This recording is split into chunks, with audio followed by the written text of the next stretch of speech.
kampung ini? Di Surabaya, Pak. Surabaya ya? Ya, Di kampung ya, asal Surabaya, Bu. kampung Surabaya. Nggak tahu, mungkin nih minggu depan baru ada keputusannya, liburnya sampai akhir tahun atau nanti Agustus masuk atau gimana. Tunggu keputusan ya. Oke, kita lanjut ke metode validasi. Kemarin kita udah masuk kan, ada NNP, ada IDW dan juga kriging ya. Nah, hari ini kita kelas terakhir, kelas online. Minggu depan saya akan ini tugas saja. Terus kalian persiapan untuk UAS. Jadi untuk kelas online dengan Pak Reki kita hari ini ya terakhir gitu. Jadi teman-teman kalau mau ada pertanyaan yang belum jelas bisa ditanyakan gitu ya. Oke, Bapak Reki udah siap? Oke, udah siap, Bu. Siap. Oke, slide-nya di sana apa ini? Udah muncul ya? Udah jelas. PPT kok. Oke, waktu dan tempat dipersilahkan, Pak. Oke, selamat pagi semuanya ya, kawan-kawan dimanapun kalian berada. Untuk hari ini ya, kita ini mungkin yang terakhir ya, yang terakhir materinya maksudnya, bukan yang terakhir yang lain. Untuk materi yang terakhir ini sebenarnya masih banyak sebenarnya materi yang lain, tapi ya itulah keterbatasan kita. Inilah yang ini ya, singkat sajalah kita materikan. Untuk yang hari ini adalah metode validasi ya. Validasi. Jadi intinya apa? Intinya itu kita kemarin kan sudah melakukan perhitungan dengan metode NNP, dengan metode IDW, bahkan dengan metode kriging. Ada contohnya ya. Misalnya dalam satu lokasi kalian melakukan pengeboran misalnya ya, dan ingin melakukan estimasi, metode mana sih yang kalian pilih? Dari contohnya 3 metode ini aja, NNP, IDW, atau bahkan kriging. Metode mana? Nah, yang kalian butuhkan untuk menjawab metode mana ini, kalian perlu sebuah validasi metode yang cocok, yang lebih baik, karena semakin apa ya, setiap tempat itu selalu beda ya metodenya, selalu pasti ada yang berbeda lah metodenya itu di setiap tempat tuh, karena kan di setiap tempat bahan galiannya berbeda-beda juga kondisinya, entah kondisi biologinya, kondisi lingkungannya, semuanya berbeda ya. Seperti itu intinya ya. Jadi intinya memilih metode mana yang bagus untuk diterapkan. Oke, sekarang semuanya lihat ke PPT-nya ya, yang sudah ditampilkan oleh Bu Putri. Oke Bu, bisa dilanjut Bu. Nah ini yang seperti saya jelaskan tadi ya. Jadi seperti yang dijelaskan tadi, intinya ini, keakuratan suatu metode estimasi yang diterapkan pada satu model merupakan satu hal yang penting dalam eksplorasi ya tentunya ya. Karena apa ya, nyawanya tambang ada di sini, lahirnya tambang itu dari eksplorasi gitu loh. Ya, apabila kalian aja salah untuk mengestimasi, untuk memakai metode, nanti kesananya akan repot Di awal aja sudah salah, apalagi seterusnya. Di sini ada bahan galian, ternyata setelah ditambang kosong total. Banyak kejadian seperti itu ya di dunia kerja, banyak sekali. Karena ya itu pemilihan metode yang kurang cocok. Jadi miss, dia meleset dari prediksi, eksplorasinya meleset gitu. Validasi ini memang penting ya dalam melakukan eksplorasi. Kekurangan hasil estimasi akan sangat berpengaruh pada kualitas dan kuantitas suatu sumber daya atau penambahan yang sudah dilakukan penambangan. Oke, lanjut Bu, itu bisa kalian baca sendiri ya nanti ya di PPT-nya. Oke. Cross validasi. Ini cross validation ya. Ya, jadi saya akan memperkenalkan ada untuk di PPT ini. Untuk di PPT ini ada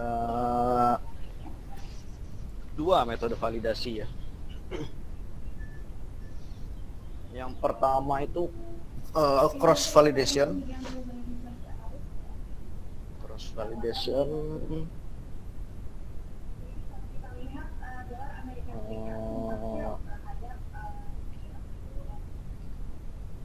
ada namanya cross validation ya kalau untuk di PPT ini.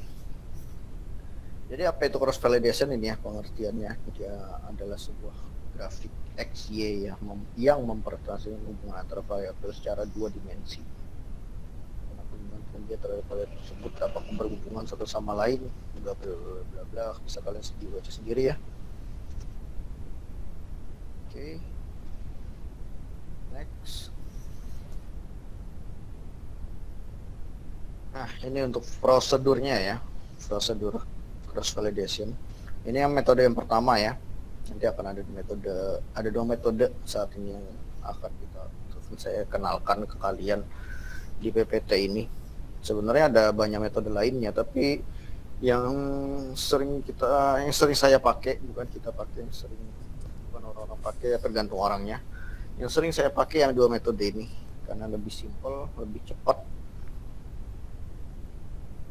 lebih juga bisa dikatakan kompeten lah untuk menentukan metode mana yang baik. Nah, ini ya prosedurnya, salah satunya metode cross validation tadi ya.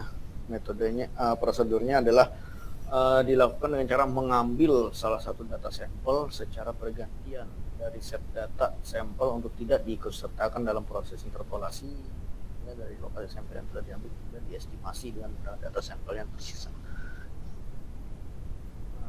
Oke. Nanti akan saya jelaskan apa maksudnya itu. Next, Bu.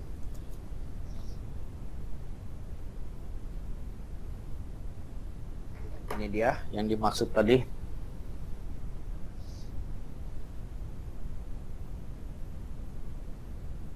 Oke, kalian lihat gambar 1 dulu, yang 1 pojok atas kiri. Ini cross validation ya. Inilah sampel pada tanda panah dihilangkan, gambar 1 ya. Yang tanda panah dihilangkan, nilai sampel. Ini kan hasil eksplorasi ya, titik eksplorasi semuanya sudah kita dapatkan. Misalnya kita ambil sampel, kita lab, jadi di angka 51 itu kita anggap bauksit aja ya, kita anggap bauksit. Di sini ada bauksit dengan kadar Al 51% ya, yang tanda panah ya, dilihat gambar 1 51% di titik yang ada tanda panah. Terus gambar kedua menggunakan sisa sampel yang ada, nilai yang di tadi kan yang pertama kan nilai 51 tadi dihilangkan ya,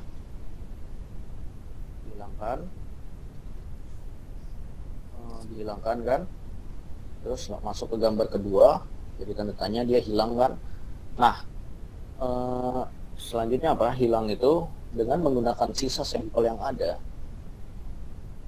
Estimasi itu titik yang tanda tanya itu yang ada tanda panah, angka 51 tadi kita hilangkan AL-nya. Nah, dengan sisa titik yang ada di sekitarnya kita estimasi si itu dengan misalnya metode NNP, metode IDW, metode kriging. Bisa kalian estimasi semuanya, semua metode masing-masing secara bergantian ya. Estimasi lalu masuk gambar ketiga. Setelah diestimasi terdapat nilai sampel hasil estimasi dari semua gambar dan semua titik. Setelah kita dapat estimasi didapat hasil estimasinya berapa. Kita didapat misalnya dengan menggunakan metode IDW didapat kadar AL-nya 55%. Gambar 4, nilai hasil estimasi tadi dibandingkan dengan nilai sebenarnya yang dihilangkan sebelum. Baru kita bandingkan realnya.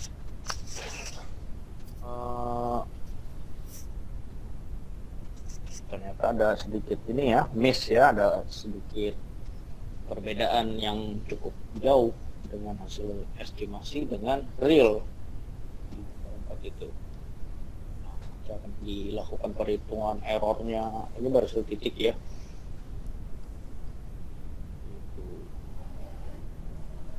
Jadi ini konsep untuk ini cross validation tadi, konsepnya seperti itu.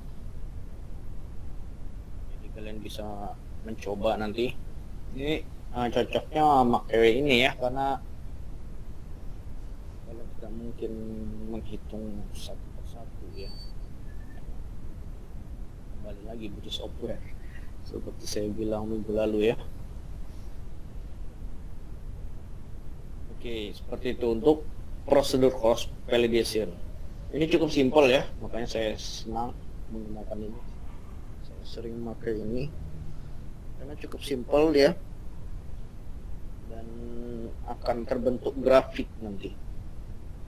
Jadi hasil estimasi berapa, hasil pengeboran yang hasil realnya, hasil sampel lab itu berapa. Itu ya. Oke, sekarang saya gambarkan di papan tulis saya. Kalian boleh beralih ke ya, ini saya, ke kamera saya.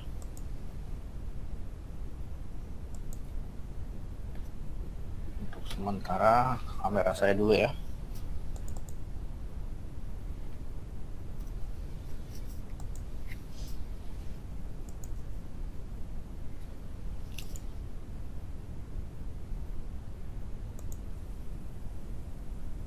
Biar saya contohkan lebih rinci lagi seperti apa itu. Oke, seperti ini ya.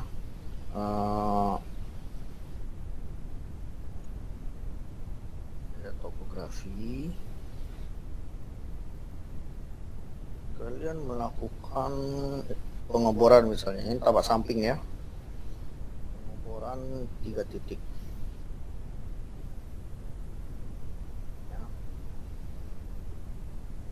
Titik 1, titik 2, titik 3.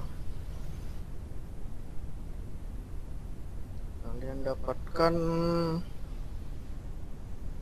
endapan bauksit-nya seperti ini.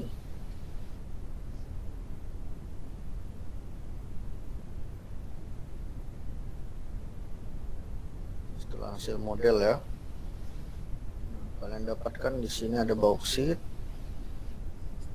Ada bauksit, ini setelah disambungkan seperti ini ya. Di sini ada bauksit. Ya.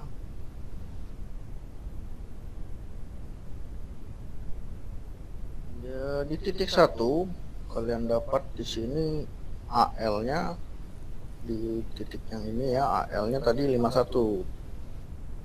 Bukan 52 misalnya ya. Di sini 51 yang tadi. 9.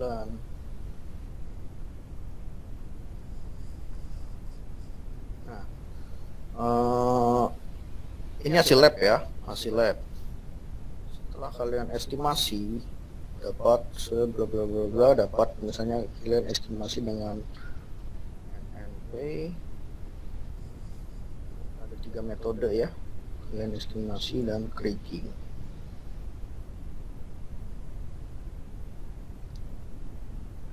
Masih dengan 3 metode ini, metode A, B, C.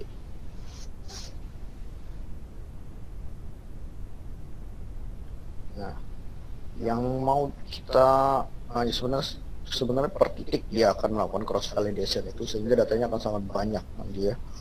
Misalnya kita kasih contoh titik 1 dulu, kita cross validation ya, kita running validasinya tadi. Jadi sampel yang hasil bor ini tadi, hasil lab, maksudnya hasil lab dihilangkan dulu seperti tadi ya. Misalnya kita hilangkan, terus kita estimasi dengan 2 titik ini.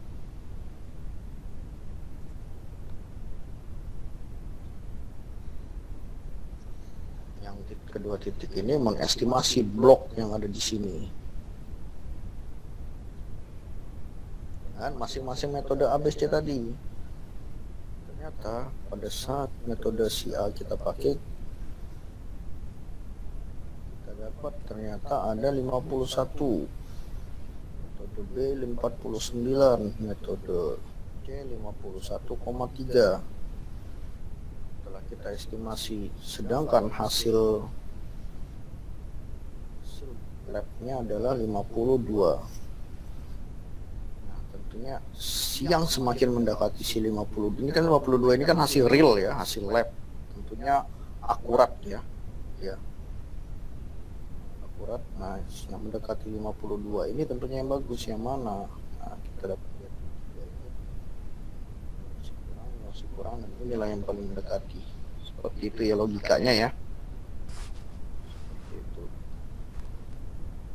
Lalu berikut juga sampel yang nomor 2. Yang 52 tadi kembalikan lagi untuk mengestimasi di sini. Ini juga kita pakai 3 metode. Berikut juga yang 49, balikin lagi semuanya.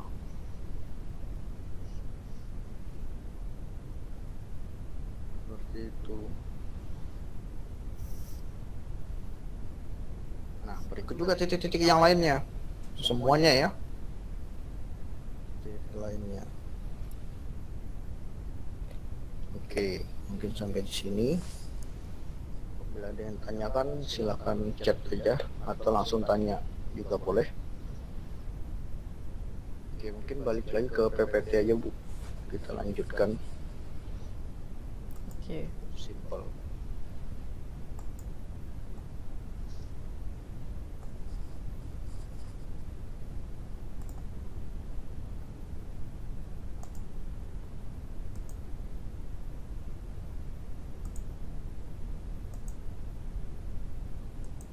Yap. Nah, kita kembali ke PPT ya.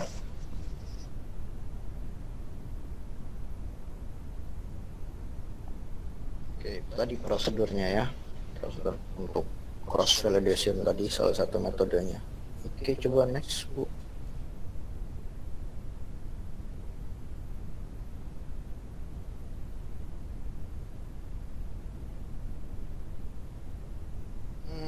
Ini dia grafiknya ya, grafik cross validation tadi. Jadi akan kita bandingkan tadi yang estimasi value dengan true value. True value itu yang merupakan hasil laboratorium tadi, hasil pengeboran tadi.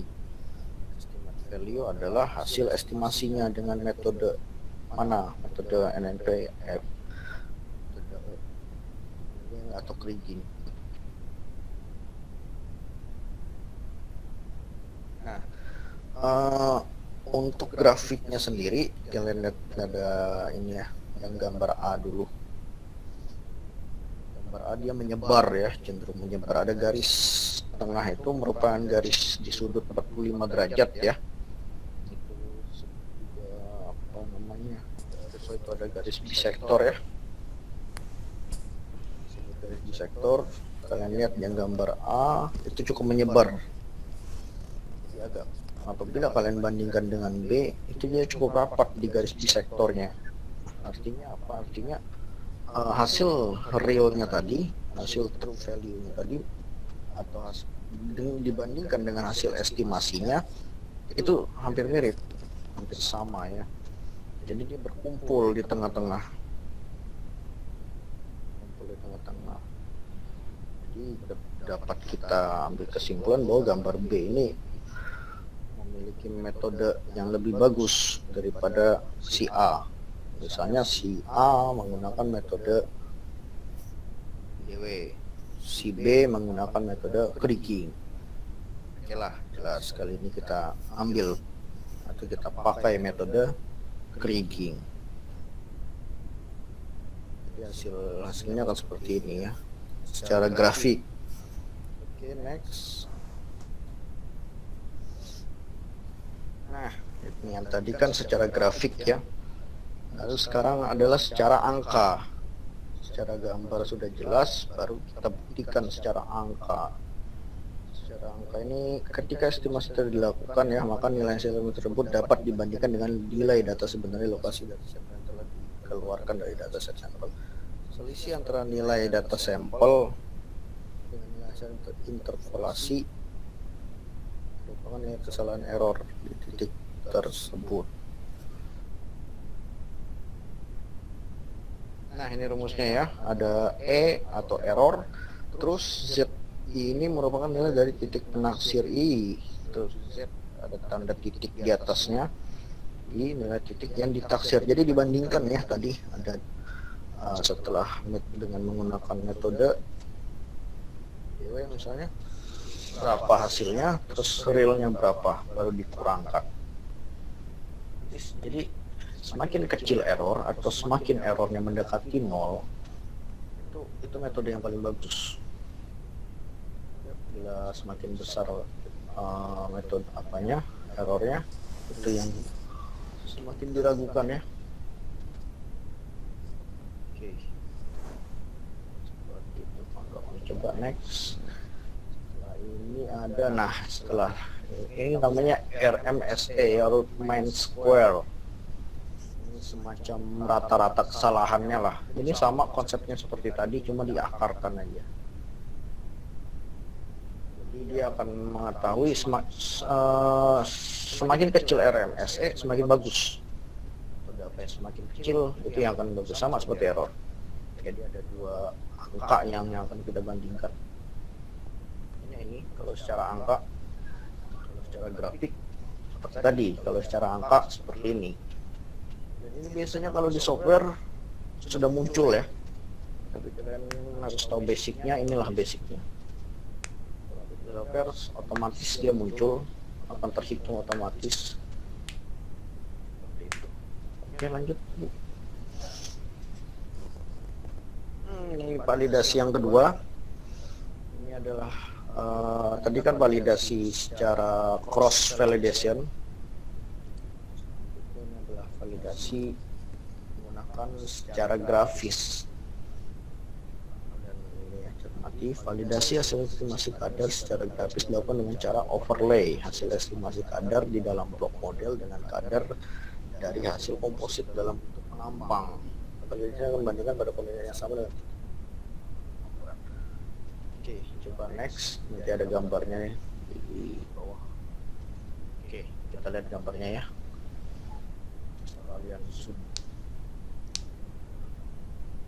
Ini salah satu pengeboran emas dulu ya, hasil eksplorasi kami juga dulu. Ini bornya miring ya, tipe bor miring ya. Bor miring, di situ ada 1, 2, 3, ada 5 titik bor dan ada 1 titik bor yang double ini ya, bor 2 kali dengan kemiringan yang berbeda.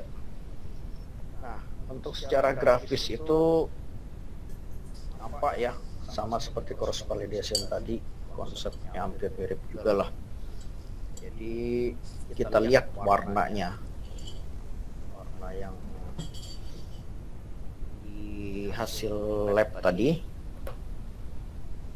kita bandingkan dengan warna yang telah diestimasi atau blok yang telah diestimasi. Jadi misalnya yang CSD 05, dan lihat yang atas yang sebelah kiri ya, titik sebelah kiri. Yang pertama CSD 05, terus di situ nampak ada kuning-kuning, terus blok di sekitarnya juga ada yang kuning-kuning. Nah itu secara ininya ya, grafisnya.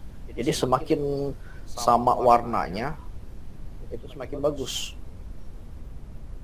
Jadi semacam ada interpolasi dia ya, semakin banyak, semakin sama warnanya makin bagus. Kalian lihat di CSD 0 berapa? 09 ya, yang pojok kanan, paling kanan yang ada 2 titik pengeboran. Nah itu kan yang di tengahnya itu kan yang bor yang panjang, yang di tengahnya itu kan ada warna biru tuh. Nah warna biru, terus blok di sekitarnya juga warna biru. Nah itu estimasinya bagus. Ya sama warnanya, terus terinterpolasi. Seperti itu. Nah, ini untuk legendanya juga ada ya. Warna biru itu kadar berapa, warna ini kadar berapa. Mungkin oke Bu, mungkin ini slide terakhir nampaknya. Berarti ini tadi yang biru sama bornya dengan biru blok-bloknya ini gitu ya. Jadi yang blok itu hasil estimasi, yang biru yang panjang itu hasil pengeboran. Oke, berarti kalau warnanya sama itu yang bagus gitu ya.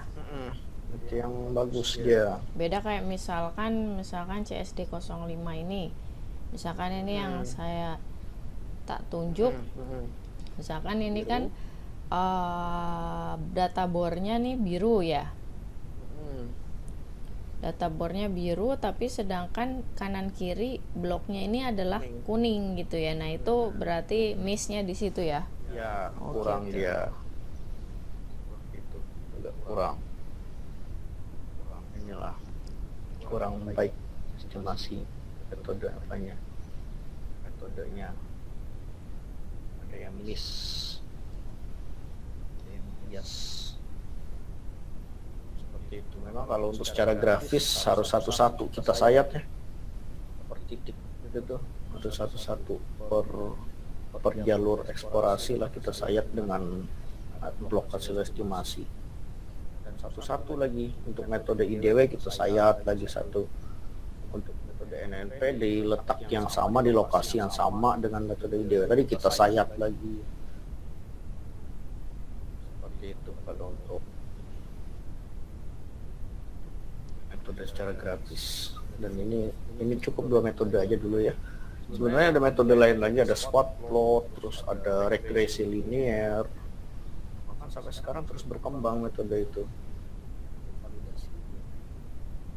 Saya rasa cukup inilah kalau kalian ingin membandingkan, misalnya nanti melakukan eksplorasi, ingin membandingkan. Dan di software juga sudah lengkap. Untuk cross validation itu wajib ada ya di software manapun, untuk di software eksplorasi manapun. Di itemnya auto ada gitu ya, wajib ada dia. Untuk cross validation itu sudah auto dia, otomatis ada.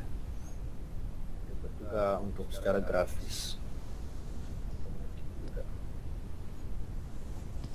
Seperti itu. Oke. Ada yang tanyain, silakan kawan.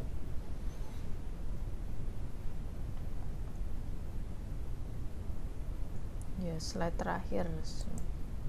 Ya. Nah ini udah habis.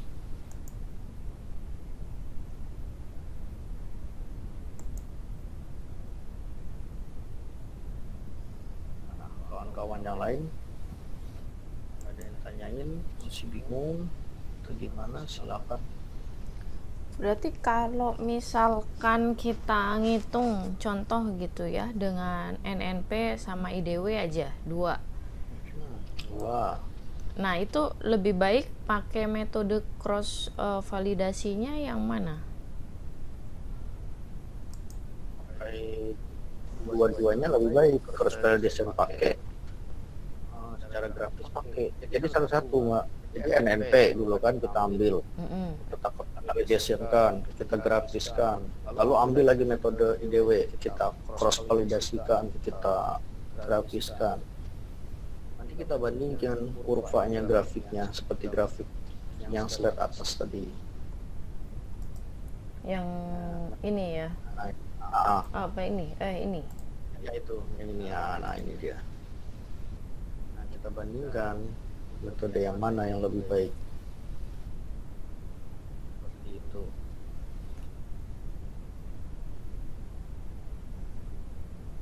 Itu. Nah, Oke. contohnya aja yang metode NNP yang A, metode yang B itu IDW, otomatis yang B yang bagus. Lebih rapat kan. Siap.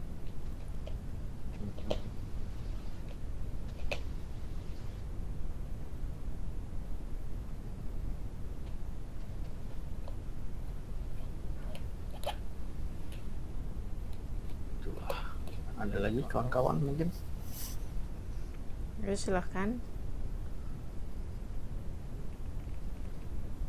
Udah cukup jelas sih kurasa.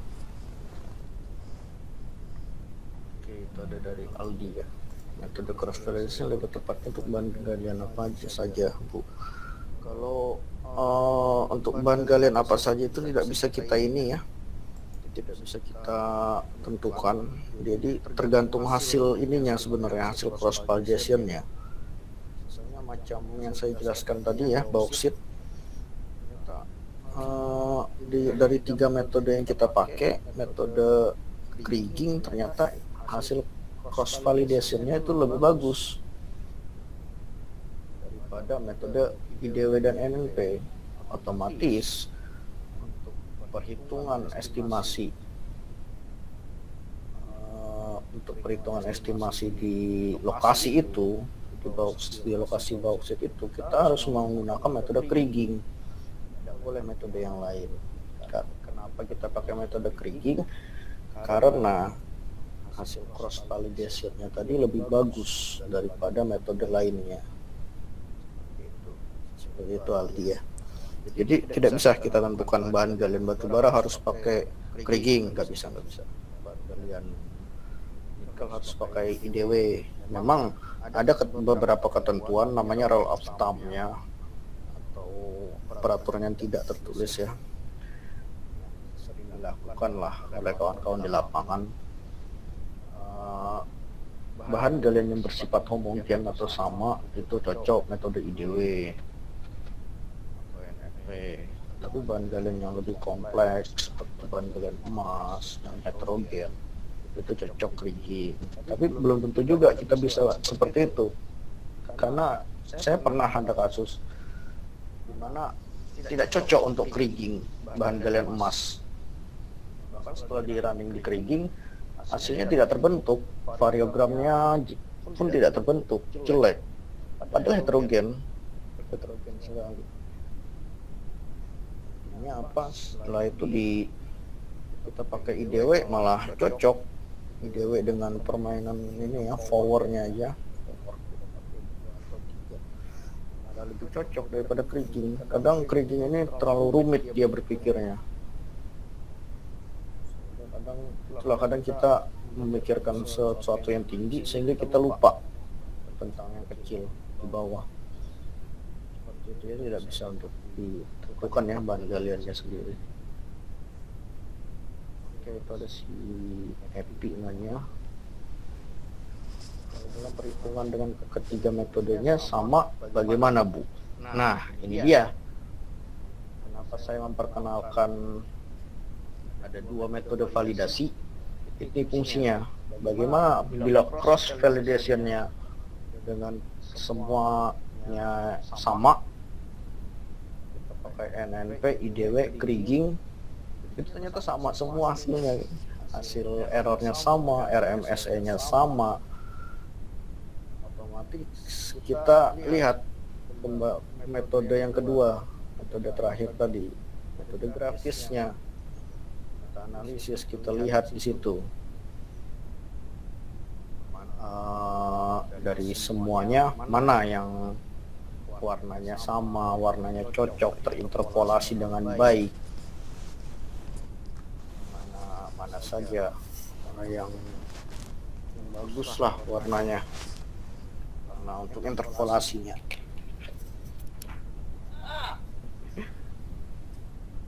Sebentar ya.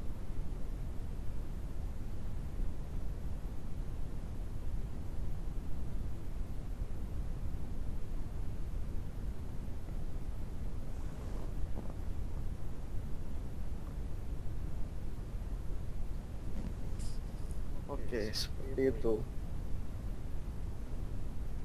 Seperti itu Epi ya tadi.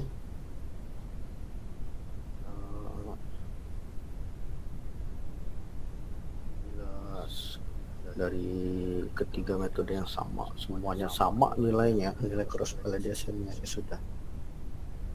Kita pakai validasi yang kedua.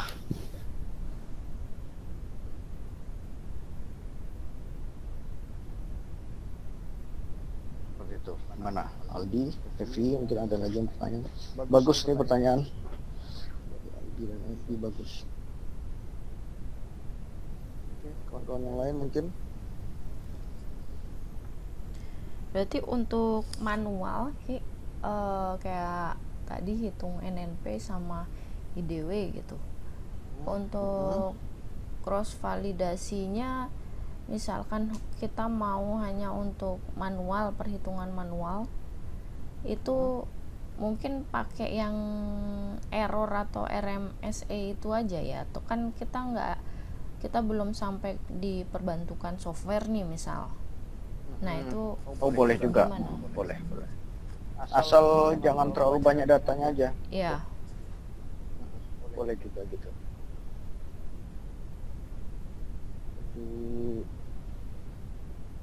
Jadi kan ada rumusnya kan, sudah kan, tinggal dimasukin aja antara kadar yang dia mainnya sigma ya, kadar yang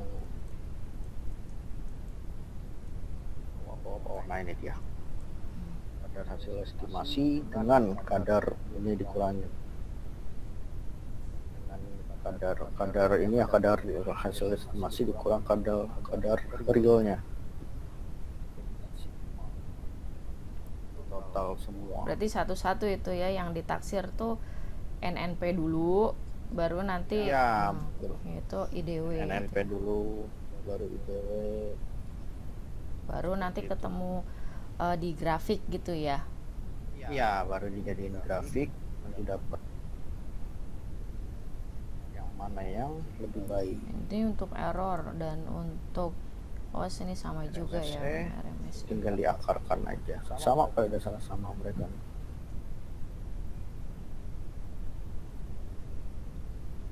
Seperti itu. Dan angkanya sama-sama mendekati 0 tentunya lebih baik.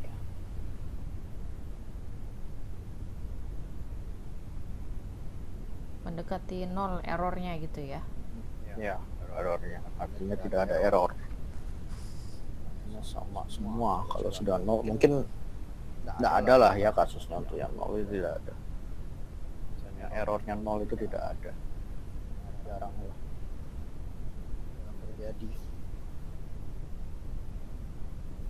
Seperti itu kawan-kawan.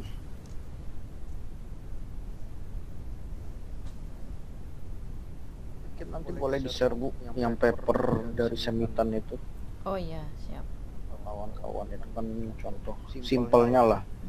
Itu kayaknya kan ketebalan batu bara ya.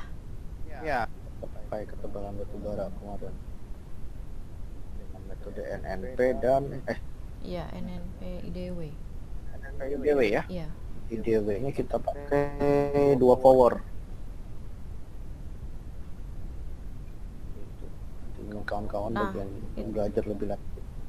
Nah itu lebih dalam lagi tuh ya, kalau misalkan kita harus mengetahui di posisi mana kita kita pakai linear, kita pakai power tadi 2 misalkan. Itu lebih dalam lagi, lebih mendalam lagi lah IDW-nya. Nggak cuma jadi IDW kan ada power 1, 2, 3, 4 sampai berapa, sampai 100 sampai 1000 pun bisa. Penggunaan power yang mana dari metode IDW gitu loh. Jadi si IDW kita bongkar lagi, IDW yang seperti mana yang cocok. Semakin besar power, Semakin mirip NNP dia. Jadi kalau powernya besar sama dengan NNP metodenya. Hasil metode, hasil penafsirannya sama dengan NNP. Seperti itu. Misalnya di metode di blok A misalnya kita estimasi menggunakan NNP kita dapat 50. Blok A yang sama, di blok yang sama kita pakai metode IDW dengan power yang besar, power 100 misalnya, tentunya sama hasilnya dengan metode NNP. Hasilnya tetap tadi 50 sama. Tapi apabila kita pakai IDW tapi dengan penggunaan power yang cukup ya, artinya optimal, misalnya 2, mungkin akan beda hasilnya dengan misalnya aja 50,2, 50,5 atau 49 bahkan beda yang jelas. Semakin besar power IDW itu semakin mendekati NNP dia, sama hasilnya. Seperti itu kawan-kawan. Mana ada lagi mau ditanyakan? Tanyakan langsung.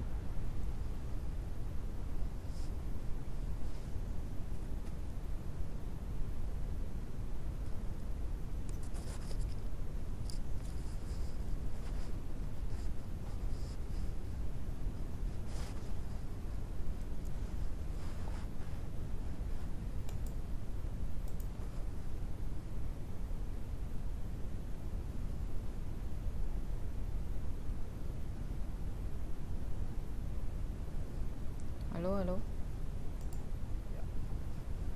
gimana yang lain?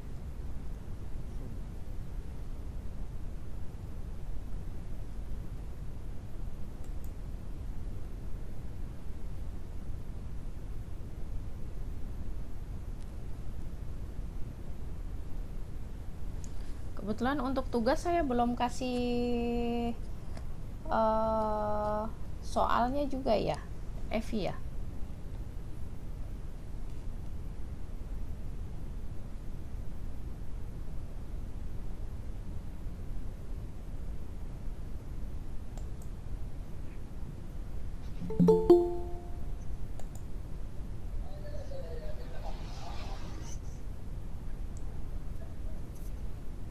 Aduh, ini Dion baru kita udah habis. baru gabung ya. Kita sudah mau Iya, baru main game itu, Bu. sudah mau closing.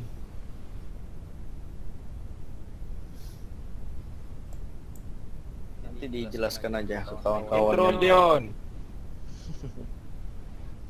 Apa katanya?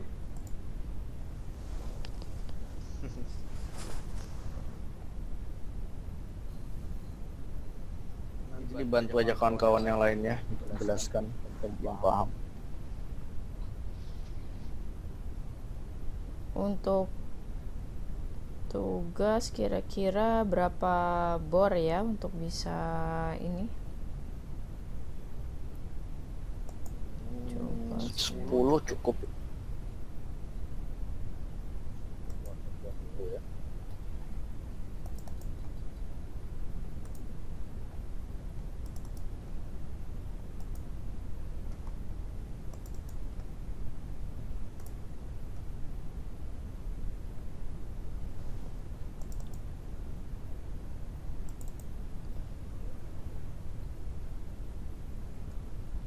Oke ya, berarti materi kita sampai di metode validasi ya. Iya.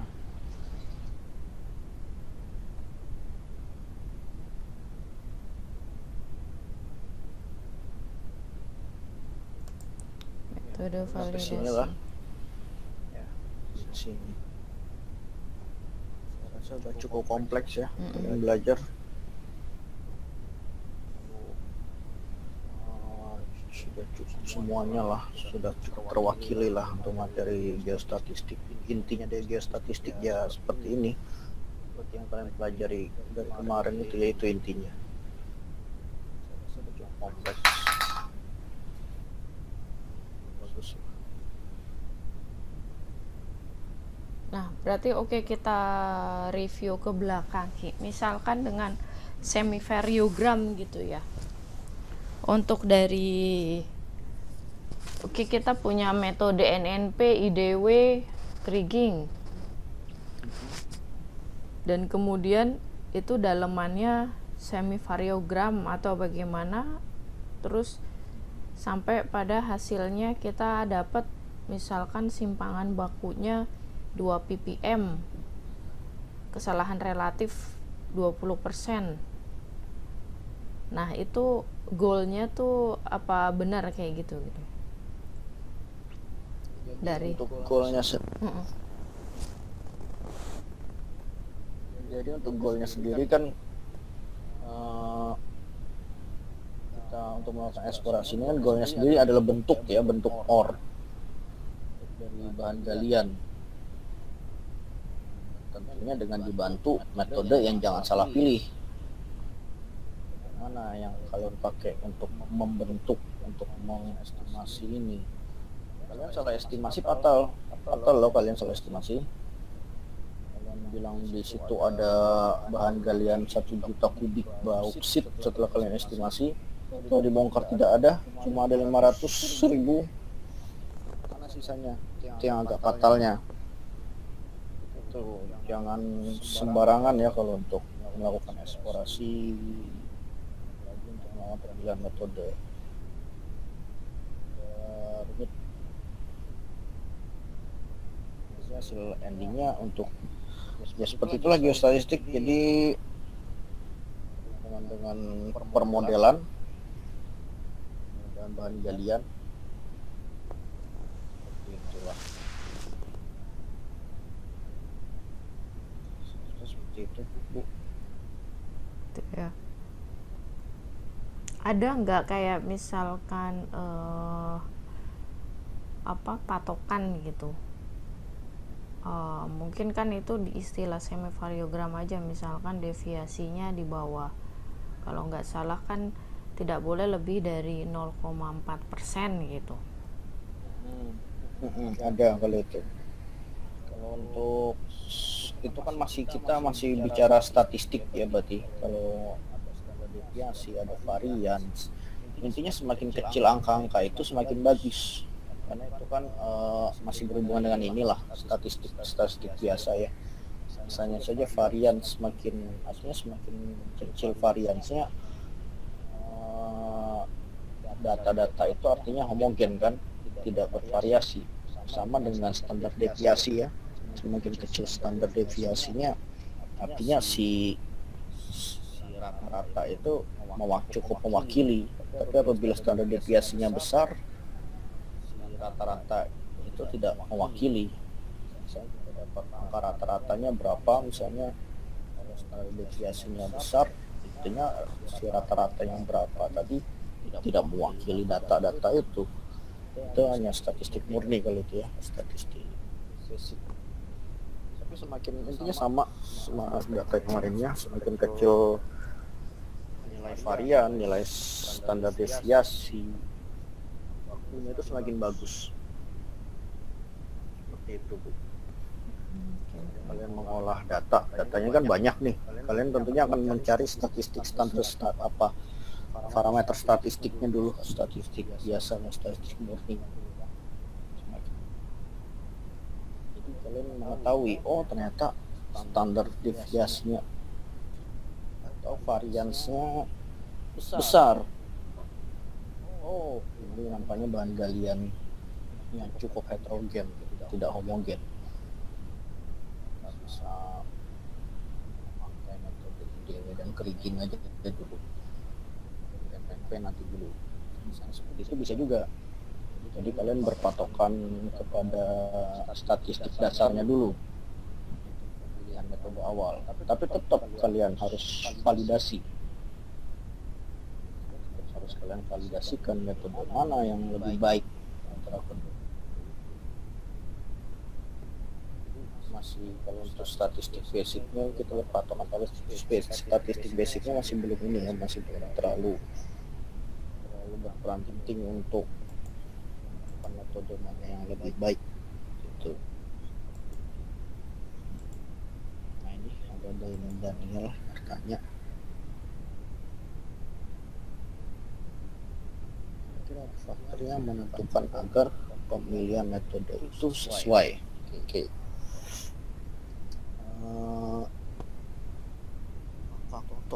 Faktor tadi memang ada beberapa ada ini sih, parameter itu ada faktor lah tentunya ya. Jelas misalnya kalau untuk sampel homogen oke lah, kita masih bisa pakai NP, NDW, kriging untuk sampel untuk bahan galian yang homogen ya. Sepertinya misalnya batu bara, batu gamping, karena itu kan menerus dia ya, homogen. Mungkin tembalnya 2 meter, di titik B mungkin tidak akan jauh berbeda ketebalannya. Itu salah satu faktornya ya. Tingkat homogenitas, tingkat heterogenitas, tingkat isotrofinya ya, atau lagi dengan bahan galian yang bersifat heterogen. Bila kita memakai metode NNP, kemungkinan tidak akurat. Akuratnya kenapa? Karena NNP ini kan interpolasinya menganut titik terdekat ya. Jadi titik si A misalnya tebalnya 2 meter, otomatis titik si B juga akan menjadi ketebalan 2 meter. Karena titik terdekat si B ini adalah si A. Itu padahal heterogen ini bahkan jangankan sampai ke titik si B, mungkin titik tengah-tengah antara si A dan si B saja mungkin sangat berbeda, sudah berbeda. Nah, parameter seperti itu atau faktor-faktor seperti itu kadang yang memang harus dicermati lah oleh kawan-kawan yang terutama orang-orang tambang dan orang geologi ya. Mungkin itulah kerjasamanya mereka ya. Seperti itu. Bisa aja antara titik A dan titik B ada struktur misalnya yang mengganggu sehingga ada pengecilan atau malah pengayaan mineral malah lebih tinggi kadarnya malah di antara A dan B. Bisa saja seperti itu. Adanya struktur jadi mungkin itu mungkin ada faktor-faktornya. Jelas ada faktor pemilihan metode itu. Iya. Jadi ya mungkin mudahnya gini ya, kalian tuh juga harus tahu misalkan kita kan ada mineral dan batu bara gitu ya. Kalau batu bara mungkin kalian bisa lah karena kan tabular gitu ya, pasti tidak jauh sama gitu. Maksudnya tabular tuh kalian bisa ngebayangin kayak lapisan-lapisan gitu. Jadi batu bara di ujung sini ya sampai di ujung sana mungkin tidak beda jauh, mungkin dia akan beda jauh simnya itu kalau dengan kedalaman yang di dalam lagi gitu dia kalorinya, atau kita bicara kalori gitu ya. Kalau ketebalan, nah itu mungkin nanti ada struktur-struktur bisa kalian lihat apakah di situ ada seperti antiklin, sinklin gitu ya. Nah itu kalau batu bara. Nah mungkin kalau yang susah itu antara lain kayak nikel gitu, karena dia kan lensa gitu ya, dia kayak seperti lensa di titik ini, terus di bongkahan di titik di sebelahnya itu belum tentu ada kan ya Ki ya, Ya. karena dia lensa-lensa gitu, seperti kayak ya bulatan, kayak bongkahan di dalam. Nah itu dia bisa lepas gitu, nggak sama dengan kayak batu bara kan, dia tabular gitu, menerus aja ada. Nah kalau tabular lensa itu dia random kan. Nah itu kalian harus memang lebih teliti di situ gitu. Nah terus untuk emas ya kalian juga lihat, misalkan ada kayak freeport gitu ya, dia menerus ke bawah misalkan vein ya. Nah itu kalian harus tahu dulu gitu, sejarah dari bahan galian kalian itu kalian harus tahu lah ya, secara geologinya seperti apa. Nah kalau misalkan kayak di Tumpang Pitu itu kan dia ya istilah geologinya apa tuh, kayak dia ada dua jenis, saya lupa. Kalau misalkan vein kan mungkin orang lebih seneng karena dia menerus ke bawah, terus kadarnya besar gitu ya kalau nggak salah ya. Dan sedangkan kalau misalkan yang tipikalnya di Tumpang Pitu itu dia walaupun dia melebar seperti tadi itu yang digambarkan Pak Reki itu, tapi ya itu kadarnya dia lebih muda gitu, nggak kadar tua lah istilahnya. Ya itu, tapi balik lagi kalian harus tahu di bahan galian kalian ini tipikalnya seperti apa. Balik tadi ada heterogen, homogen, yaitu bisa kalian tahu lah ceritanya gitu loh, cerita dari si bauksit ini terbentuknya gimana, emas gimana, terus ada lagi misalkan pasir ya Ki ya, treatmentnya seperti apa. Terus misalkan ada andesit gitu, yaitu kalian harus belajar lagi di geologinya seperti itu ya, biar ada gambaran. Mau menentukan metode itu juga mungkin dilihatnya dari situ juga, harus analoginya tahu gitu. Ya betul ya, kata Putri tadi. Itu memang sepengalaman saya ya, ini penting juga. Kalian harus paham geologi ya. Itulah pentingnya kita orang tambang memang. Tapi orang tambang yang paham geologi itu nilai kalian up. Pengalaman saya orang tambang yang paham geologi cukup up. Nilai ininya ya. Harga kalian tuh naik, harga kalian tinggi kalau kalian paham geologi. Kalau orang geologi paham tambang mungkin sudah biasa ya, karena memang dia pengalaman kerjanya di sana. Tapi orang tambang yang paham geologi itu masih jarang, masih sedikit lah. Jadi kata Putri tadi, geologi dasar kalian pelajari aja, itu penting untuk mensupport karir kalian memiliki harga yang tinggi nanti apabila kalian paham geologi. Itu mungkin Bu. Itu ya. Gimana yang lain? Kita review dari, kalau mau awal-awal pertanyaan juga mungkin nggak apa-apa ya.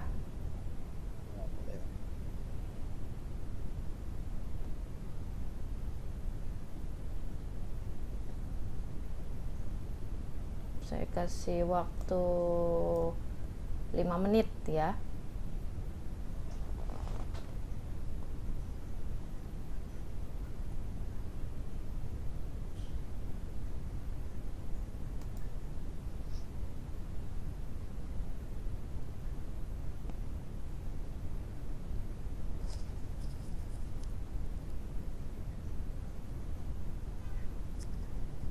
Kalau di pasir sendiri di silika itu berarti apa, pakai apa di sana? Aku masih IDW. IDW aja berarti gitu ya? Ya, IDW aja cukup. Kriging terlalu kompleks, dia terlalu lebay, terlalu berlebihan. Kalau untuk kriging kan karena pasir kan sifatnya homogen ya, sama. Kita bermainnya kan di kadar aja pasir silika ini, dan kadarnya pun sifatnya homogen juga. Misalnya kadar silikanya 99% di titik B yang dengan jarak 100 meter masih 90% ternyata. Jadi saya putuskan oke lah, cukup IDW namanya nih. Nah, sampai sekarang saya belum memakai untuk ini ya, perbandingan metode NNP IDW kriging. Saya pakai, mungkin nantilah saya running, bisa jadi mungkin malah NNP yang lebih bagus, bukan IDW. Karena ini pasir silika ya, jadi dia main kadarnya cukup homogen lah kalau kita bilang. Pantai dia kan, pas pantai. Berarti bornya itu pakai apa, bor Speed di sini Bu. test speed itu ya, kayak auger Ya, gitu. tes. Nah, lubang aja, lubang gali. Paling gali 2 meter sudah cukup. Kalau kamu di sini, karena kan pinggir pantai, kita gali 2 meter mungkin sudah dapat air ya. Mm-mm. Itu agak kendalanya untuk penambangan biji. Nantilah kawan-kawan ITATS, kalau ada yang mau ekskursi ke sini silahkan nanti. Boleh kita lihat tambang kita, tambang silika itu seperti apa. Mhm. Jadi kembali ke intinya ke geologi kalian ya. Dari geologi tahu silika itu terbentuk dari apa, dari hasil lapisan granit, dari hasil ya silika yang ada di dalam granit. Kalian ketahui, kalian tahu melakukan metode estimasi. Metode ini cukup homogen, jelas. Kita estimasi dengan metode ini cukup. Dari situ kalian akan dapat metode penambangannya. Penambangannya tambang terbuka. Tidak mungkin kita tambang bawah tanah. Berarti itu dia ke satu pulau itu atau Ya, satu pulau. oke. Nama terbukanya dibagi lagi. Metodenya apa? Ada strict mine, open pit, open cast. Kalau kita makanya alluvial ya. Metode alluvial atau semprot. Oh ya, semprot ya. Semacam Kayak timah ya, timah. Ya. Kalau kalian nanti kalau ada ininya ekskursi mungkin setelah pandemi. Iya, semoga cepat selesai. Angkatan-angkatan. Ya, kawan-kawan dari ITATS mungkin boleh ke sini. Ayo, gimana yang lain?